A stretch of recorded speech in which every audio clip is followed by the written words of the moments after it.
आणि या सरकारच्या असंवेदनशीलतेचं काय, हा प्रश्न महाराष्ट्र विचारतोय ना आता, की तुमच्या हातात फोटो होता, तुम्ही काय केलं? आणि मग आता हे सगळं आपल्या अंगावर येतंय. म्हणून कोणातरी फुटे करायचा आणि औरंगजेबाचा मुद्दा काढायचा. औरंगजेबाचा ची स्तुती सुमन गाणारा महाराष्ट्रात पैदा झालेला नाही. हिंदू असो अथवा मुसलमान, तो औरंगजेबाची स्तुती सुमन गाऊ शकत नाही. मग माझा प्रश्न आहे, तो कोरटकर आमच्या शिवाजी महाराजांना शिव्या देतो, तो सोलापूरकर आमच्या शिवाजी महाराजांच्या हुशारीचं, कर्तृत्वाचं सगळ्याचा अपमान करतो, त्यांची मूर्ती लहान करण्याचा प्रयत्न करतो, त्याला तुम्ही पोलीस संरक्षणात फिरवता?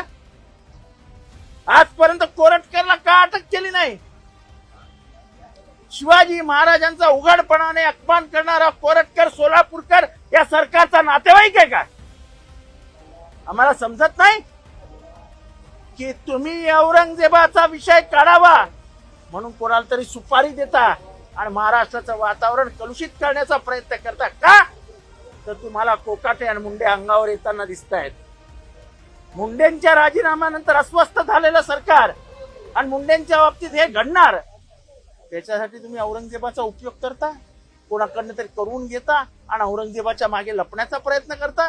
एवढं घाबरलेलं हे सरकार आहे.